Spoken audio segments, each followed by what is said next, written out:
Should you modify your vehicle? Oh, this will be a good one. I feel like I'm gonna be wasting my breath on this one, but I'm gonna say stuff anyway. I'm gonna make this video as if I was speaking to my son. He is 4 months old, so he's not ready for this video, but this is what I'm gonna tell him when he gets to driving age. I feel like I hope he'll listen. I feel like a lot of car enthusiast people, you hear this and you're not gonna want to listen to any of it.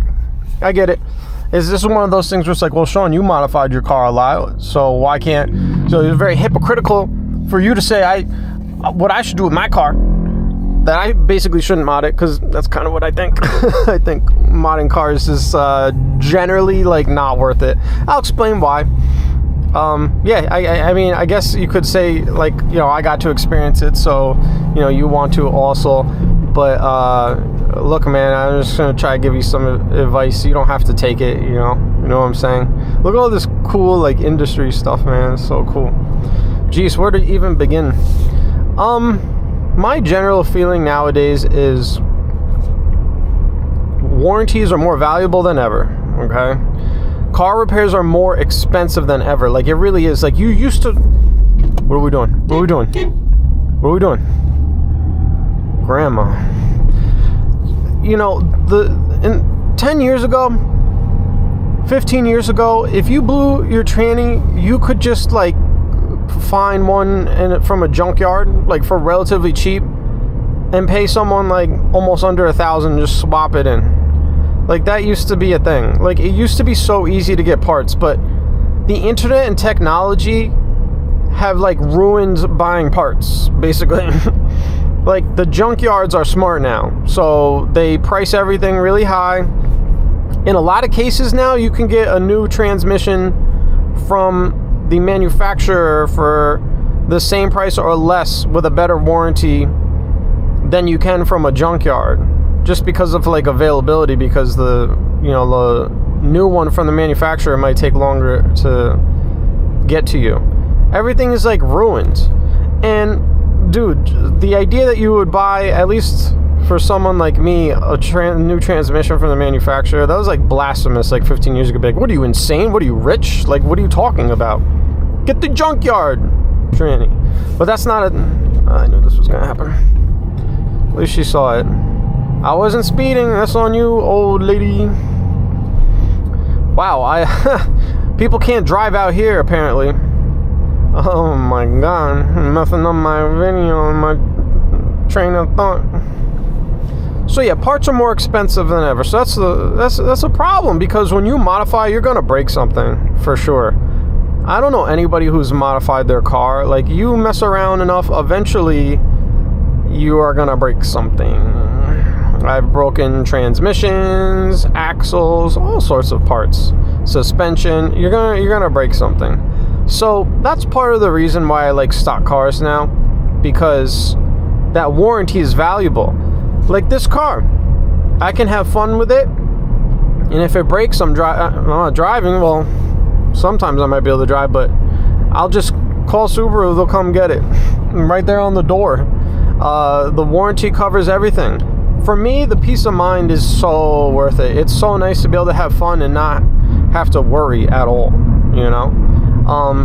If you do something stupid, though, and they can tell you did something stupid, then you're cooked. Like, if you miss a gear and you blow the engine, they can tell. So you're screwed in that situation. Beautiful views out here in central Pennsylvania. People really sleep on central Pennsylvania. I actually found that, like, a lot of the roads out here aren't even on Google Street View, and so I will be exploring them with you guys. This is really nice.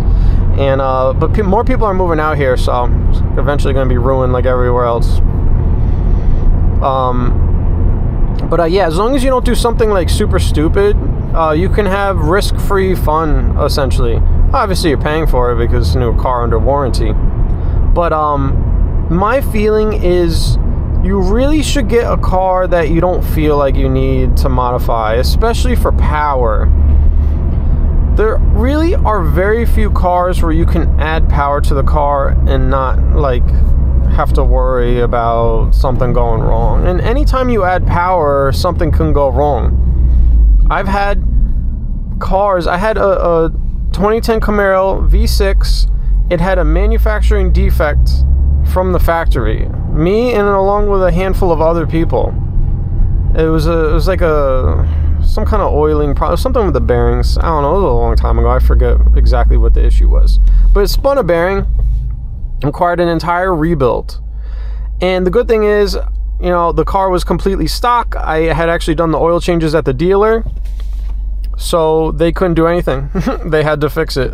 They couldn't say I abused the car or anything like that. I drove the car like hard, but it's not my fault that the engine broke, and so they had to do a whole rebuild on the car. The point is that factory cars break all the time. The manufacturers already know that a certain percentage of the cars they put out there are gonna break. That's why we have lemon law. It's so like baked into car manufacturing that some of the cars are gonna be duds, that we have an entire set of laws to protect consumers. The lemon law. And it's a great thing. I sued under lemon law for that car where the engine blew. I got to keep the car and I got a settlement. I got a nice paycheck. And then I went and bought some rims. I went and bought rims, bro. But the point is, when you add power, you are risking the car being damaged. And repairs are expensive. If you need a new engine, transmission, anything like that, you're in trouble. Now, the problem is that when you add power to the car, so let's just talk about adding power.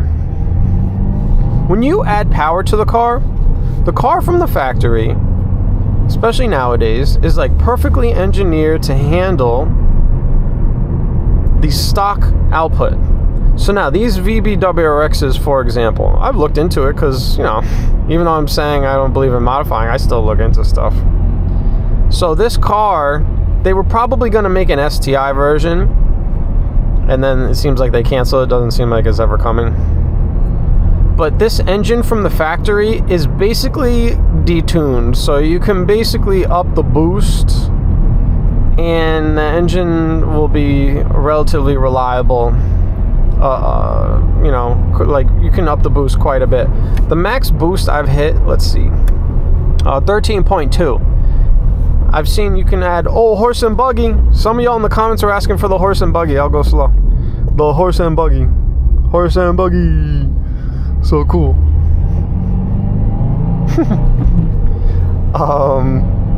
I was gonna make a joke about certain cars being a horse and buggy, but I'm not, because it's not like this car's that fast.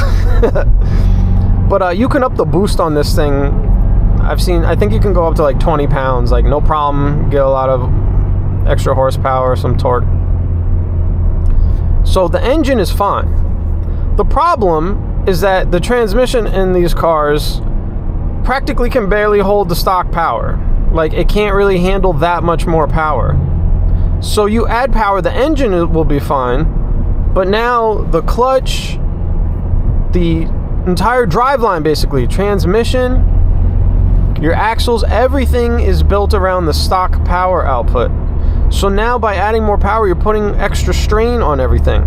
So yes, the engine can handle more boost because they were probably going to make an STI, but if they made an STI, they would have put an STI transmission and driveline in here that would have been able to handle more power. So you add boost on this car, and this basically applies to almost every car. You add power and you start pushing all the parts to the limits, even if the engine can handle it. Even if the engine can handle it. Now you're driving around a car that it's like basically a time bomb. Like this car right now, like I can have so much fun with it, but if I got it tuned, I'm putting so much extra stress on everything, the chances that something's gonna break increase significantly. And then of course I lose my warranty because they can tell you tuned it. Like, how smooth-brained is that? I think get a car that has the power output from the factory, ideally with a warranty that'll make you happy. That's your best bet. That way you just don't have to worry. And also, it's like you add power to the car, you ruin it. Like, okay, the stock brakes on this car. A lot of people hate on the brakes on this car, but the more you drive it, you realize the brakes are fine. But even the stock brakes on this car are built for the stock output. So you add horsepower, the car accelerates more quickly, right? And now your brakes can't like keep up because you're still on the stock brakes. You see what I'm saying? Like, yes, having more power is fun, but like, okay, the car's a little faster. Wow. No one cares. And that's another theme, by the way, we'll talk about. I'll probably repeat myself quite a bit. Dude, no one cares about your car. Like, generally speaking. No one cares how fast your car is. Like, yeah, your friends, if you make your car faster, your friends will be like, wow, cool. But like, generally speaking, nobody cares. No one cares. And that's a tip for life as well. No one cares about the things that you own more than you. So when it comes to a car, nobody cares about your car more than you do. Think about your friends. Maybe you're into cars, you got some car guy friends that got cool cars, right? How much do you like really care about their cars? You don't care. You don't really care. You only care about your car. So you should only be trying to please yourself. Okay? Nobody cares how fast your car is. Also, cars are so damn fast nowadays, like, and you can just get dusted by a Tesla. It's so stupid. Electric cars have like ruined going fast, let's be honest. Like the fact that like any idiot can just buy like a model, you know, the Plaid Model S or whatever. It's like insanely fast. Like it has kind of like ruined it. So really you just need to get the power that makes you happy. Okay? Now I won't lie, the power on this car, me personally, I find like 400 about 400 horsepower is like really fun. Like that's when you actually, and especially rear wheel drive. This car has about 300 horsepower based off of like dynos. It says it comes with 275, but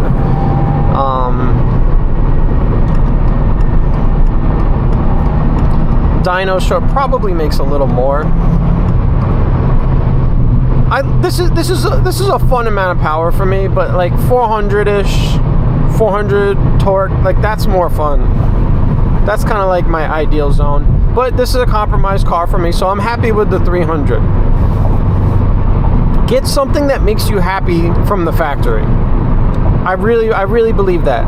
So like on my other cars, I went as far as putting nitrous on my vehicles. I installed a wet kit on my old Nissan Maxima. I've done bolt-ons, tunes, right?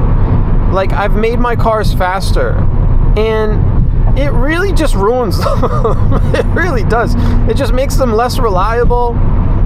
The increased power is fun, but then you just acclimate to the increased power. Like, and then you just end up wanting more and more and more. Like, you're just playing a dangerous game in a way. Like, I had a 2SS Camaro, 5th gen Camaro. It had just bolt-ons in a tune, nothing crazy. And I brought it to the track. They actually prepped the track well. I went to launch it. The car like hooked perfectly and snapped an axle. Boom. Probably because I increased the power too much, and I guess the axles were no good. I did buy that car used, so I think the previous owner did beat on it. But like still, if I didn't increase the power on the car, it probably would not have broken. That's my assumption. Increasing the power just increases the rest of the car is going to break. Again, stock cars can break. And it just costs money. Get something that is fast from the factory. That way you don't have to worry. That's my advice. Now, when it comes to like lowering your car, I've done everything. I've done springs, coilovers, everything. It's really just springs and coilovers. The issue with these things is that the only way to really lower your car and like actually make the car handle a lot better and feel a lot better, you got to get like coilovers that were very specifically engineered for the car. a lot of coilover kits that are for sale, like most of them, it's just like a universal coilover, and then when new cars come out, they just change the mounting points.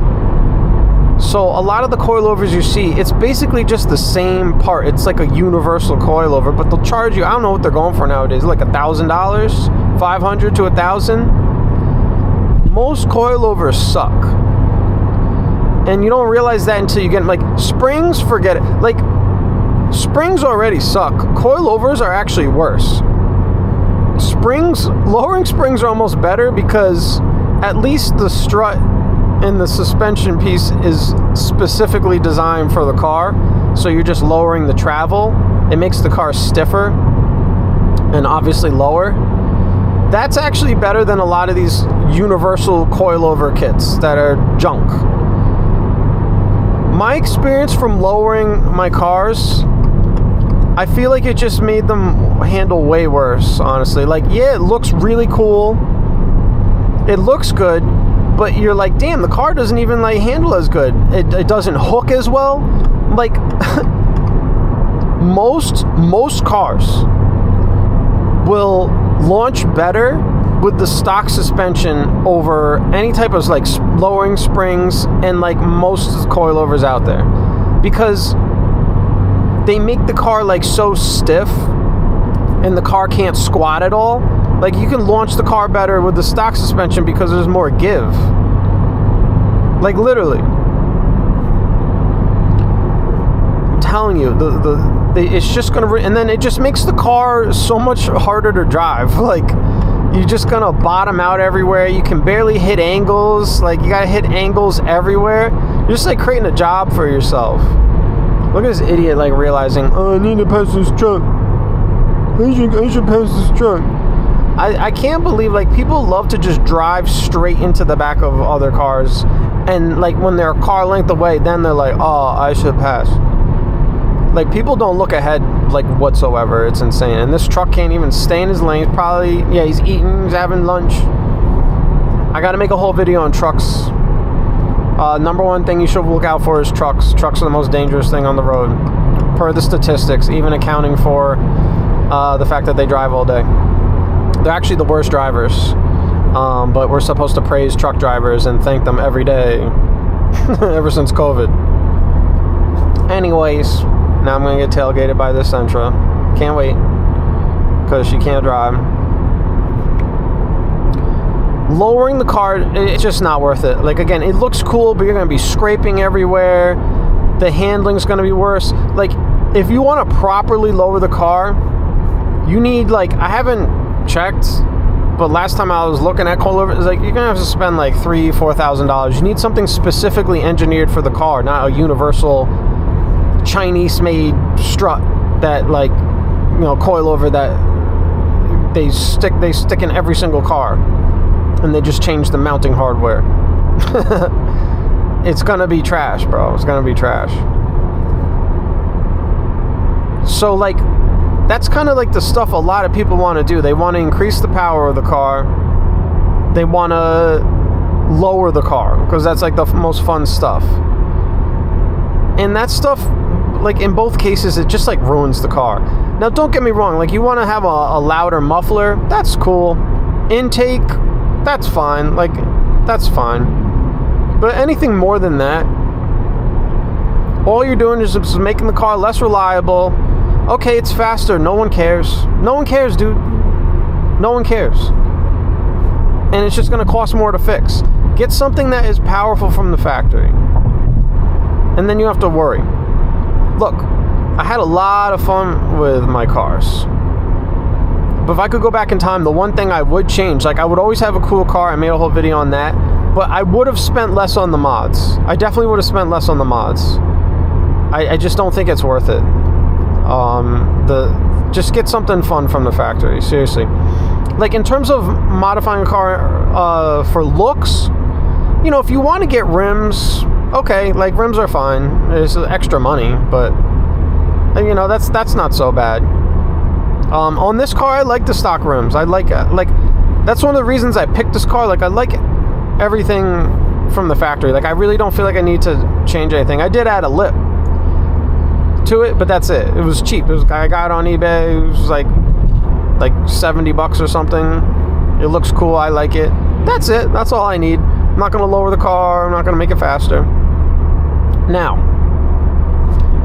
I probably should have said this in the start, but everything I'm talking about is specifically for primary vehicles, right? Like, if you have two cars, like you have a daily and then you have a race car, then of course, like, go all out on the race car. Of course, like, duh.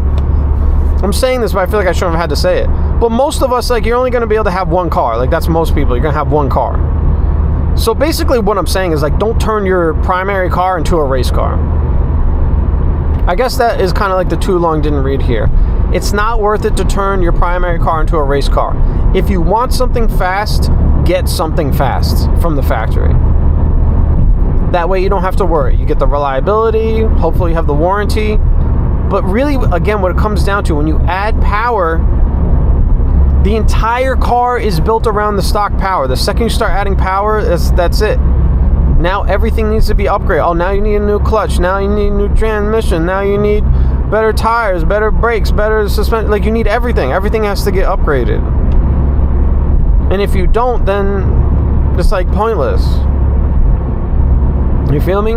Lowering the car is just not worth it. It's just really not worth it. It just ruins everything. And the car, like I'm saying, the car will probably be slower. I think most cars will be faster on the stock suspension than like most of the like $500 to $1,000 coilovers, like the universal coilovers. I would bet money on that. I would bet the tires are more important than anything else than the suspension. I would take a stock car on like good tires. Will probably be faster than the same exact setup, but just with like some cheap Chinese coilovers, like most of them are, because you just won't get traction. It makes the suspension too stiff. It's not balanced correctly, and it's just cheap. Feel me? If you want to do light mods are fine. You know, you want to smoke your taillights, okay, whatever. You want to add like a spoiler. You want to change the lights. Little mods, cosmetic mods are fine. Those little things are fine. Only thing I'll say on those things is, again, remember, nobody cares about your car. Nobody's really impressed by your car. Try to get something that you think just looks good from the factory. Don't go putting like all sorts of cosmetic mods on your car because you think people are going to care. Nobody's going to care. In a lot of cases, you're just going to like make the car look whack anyway. Especially if you're adding like wings. Like the other day I saw a Camry with like a wing and like louvers on the back. I'm like, bro, you're just trying too hard. You're just trying way too hard. No one's impressed. Looks trash. All right. We're stuck behind this truck now, and there's going to be a scuff ride from the way back. I also feel like I said everything I need to say. This might be a shorter video, but, you know, this is how I make the videos. I just speak, and we see how it comes out. But let me know what you think in the comments. I feel like a lot of people will be like, and then they're going to go get a tune and, you know, add a turbo kit or something. I get it. I'll look at you and be like, you know, you're going to regret that, right? But I get it. That's all I got for now. I'll see you guys in the next video.